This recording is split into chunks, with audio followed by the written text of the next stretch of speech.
Timcast IRL will be live in Miami with Patrick Bet David, Donald Trump Jr., Matt Gaetz, and Luke Rudkowski. Join us there. Get your tickets by clicking the link in the description below or by going to timcast.com.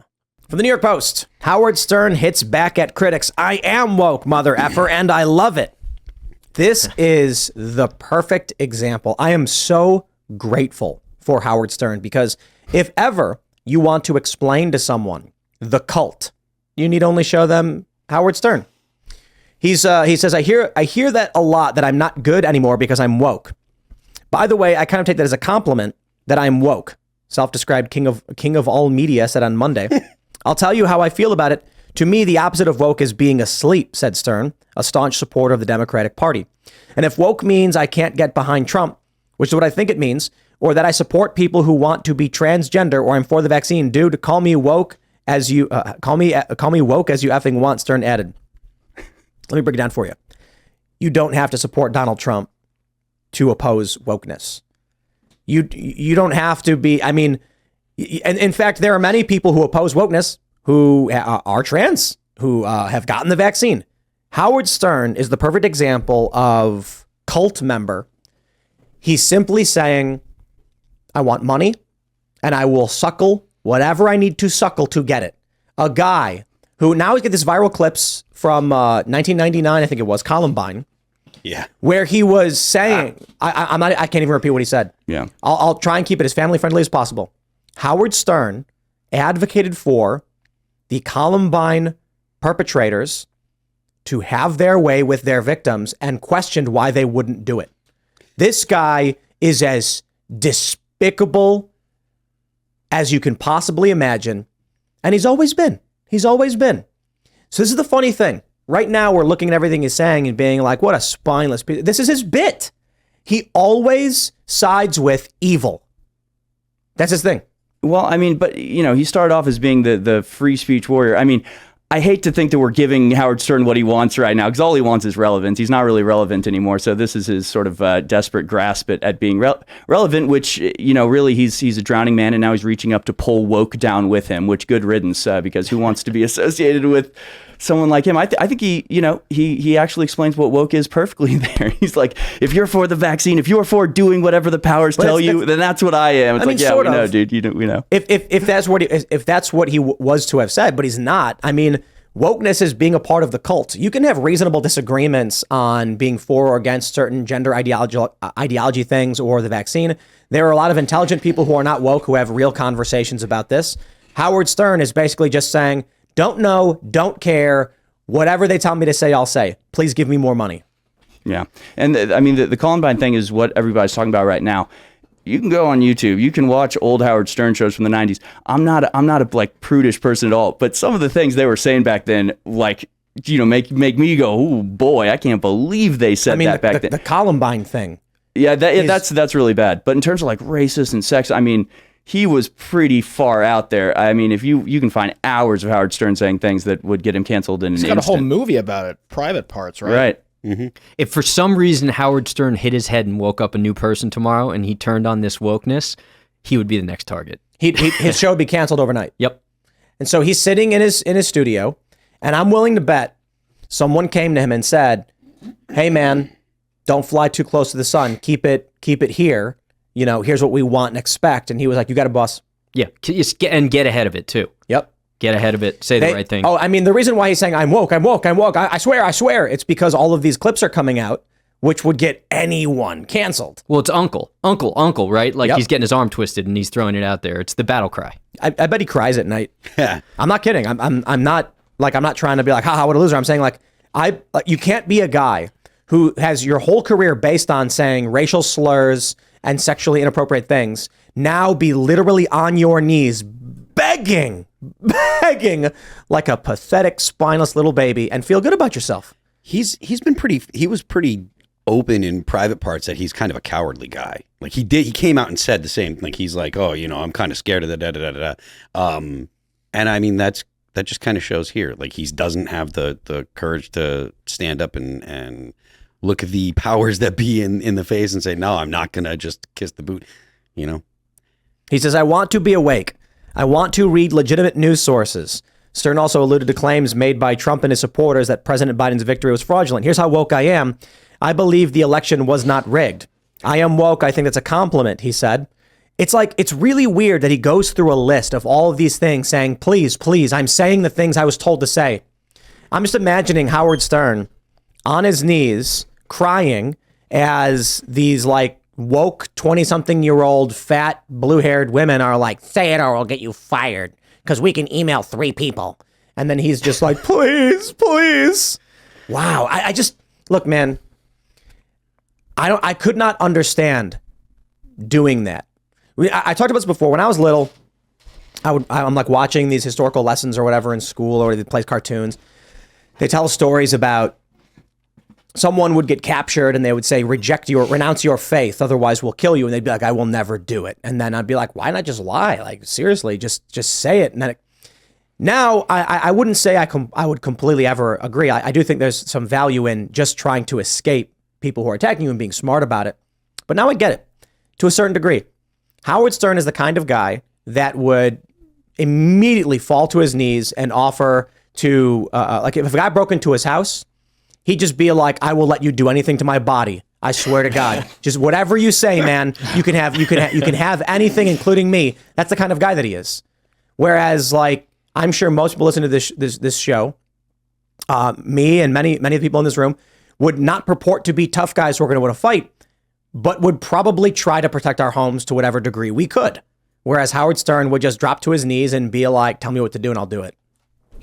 Well, hasn't he? I mean, has he left his house yet? I'm pretty sure he like went into his basement when COVID first started and like didn't leave until like maybe a couple months ago. It's Stern? It's like, oh yeah, that's what I heard. Oh no, too. it's like pathetic. I mean, literally a couple months ago, there was a clip going around of him like getting mad at his wife for like going out. Do you know what I'm talking about? No, yeah, I've seen that again. Yeah. He's a hypochondriac. I mean, he is like still living in the heart of COVID. He eats crustless sandwiches because he thinks there's bacteria on the crust.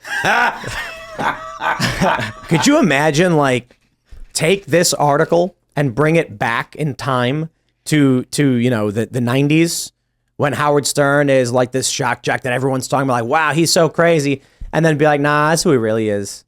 It's so embarrassing. Mm-hmm. You know, it's kind of crazy because legacy matters. What are you alive for?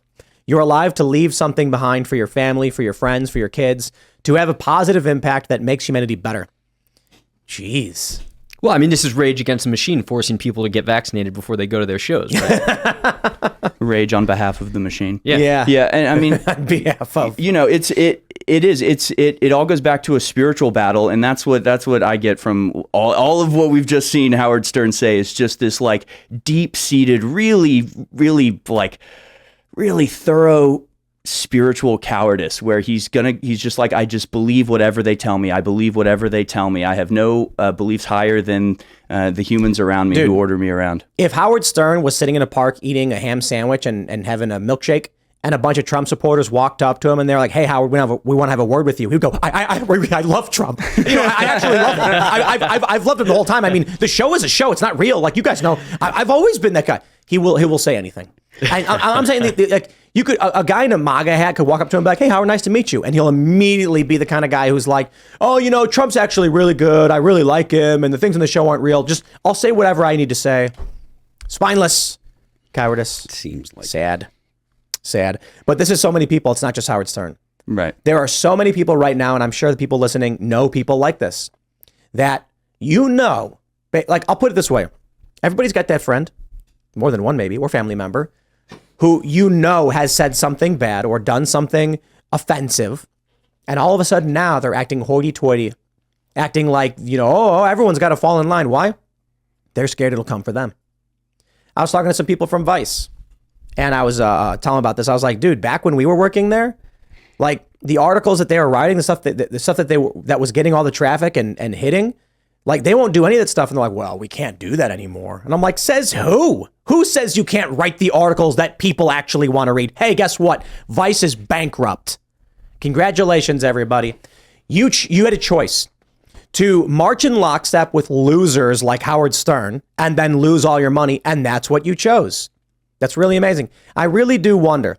I'd love to have a conversation with Shane Smith. Haven't talked to the guy in a decade. I really wonder about how he let them take his creation, the CNN of the street, the multi-billion-dollar corporation, grind it into a paste and then crap it onto the floor. That's it. I mean, look, when Vice was growing and expanding, it was a big threat to these corporations. They all wanted a piece because they didn't want to get left behind. What did they do instead? Infiltrate, destroy, and it's gone. Yeah, I don't know if they did that on purpose or if it's just like an inevitable consequence of being their form of woke or whatever you want to call it. Well, for Vice, it was because they had a series of allegations against. So this is what I'm going to be very careful. I was told this is true, by people who were high up and had been at the company for a very long time, that there were a series of accusations made against prominent employees. Some of this is widely reported. Just Google search it. You can read it. And the investors came in and said, the only way to deal with these accusations and to not lose our deals, our contracts, our sponsors, and violent morality clauses is to become feminist.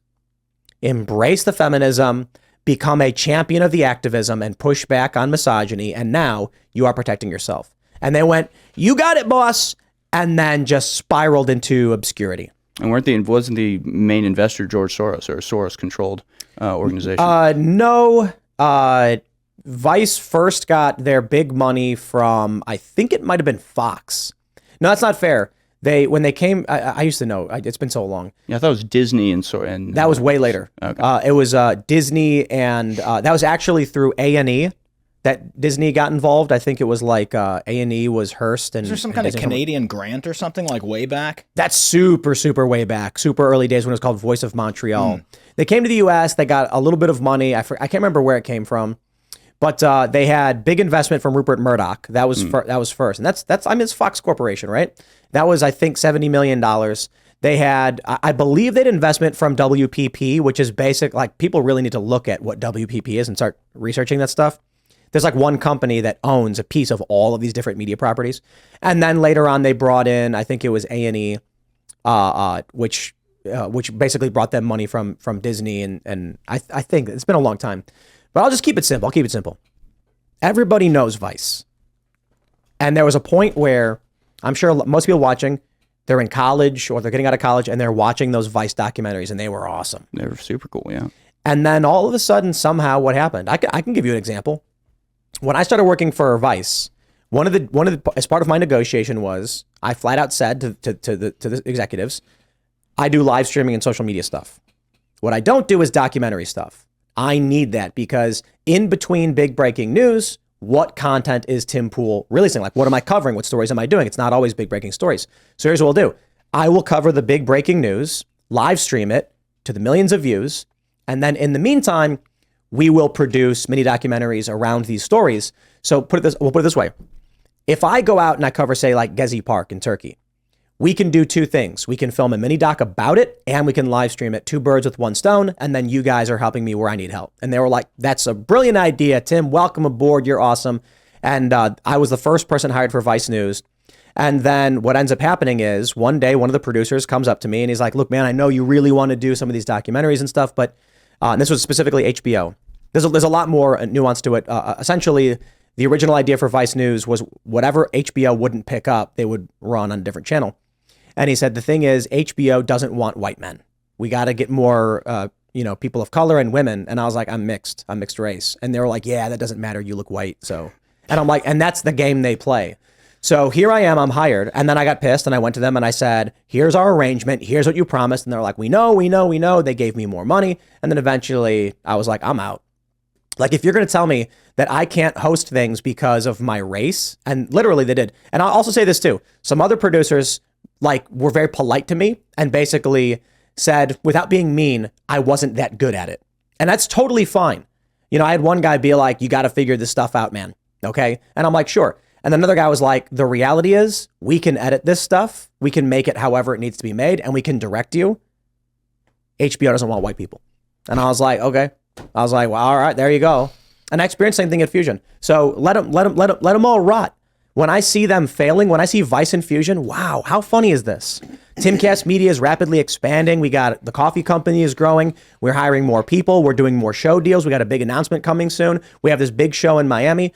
All of the success that we've had, watching behind us as all of these people chose to burn down what they were building because they would rather bend the knee like Howard Stern. What a spineless, pathetic loser. And that's what happens, right? When you take big investments, when you welcome these people on, you give them the power to destroy you or the power to control you. It's so funny because things like Timcast or Infowars, it's like when you actually just rely on your audience and you give your audience what they want, and then they support you for it, you can actually expand and do amazing things. But as soon as the corporations or the investors come in and start ordering you around and making decisions that are not focused on what the audience wants, it all starts to fall apart. Hearing that story and in the context of Howard Stern, his time's up. He's on a list. He's the low-lying fruit right now. So we should circle back on this, and whether it's 6 months or a year, I have a feeling Howard Stern is going to be on the chopping block. This is why he's going so extreme in the other direction. Yeah, exactly. So you got a treadmill, right? And it's speeding up, and people are being flung off the right side of it. And Howard Stern is running as fast as he can because he's on that edge. And he's got to just try and inch as much as he can. It's going to be really difficult for him. But I mean, I got to be honest. He would be better off if he just stayed himself. Yeah. If he totally just went the shut up, you losers, and just stayed himself, he'd be doing way better. He doesn't have to support Trump. He doesn't have to hate vaccines. He just needs to stop being a whiny little loser who's like just bending the knee and doing whatever he's told. But whatever, man. Hey, he can do it. He can do whatever he wants. I wonder if he has any respect from anyone. I'll add this. He's saying whatever he thinks boomers want to hear. That's it. That's where he's at. He doesn't care what we think.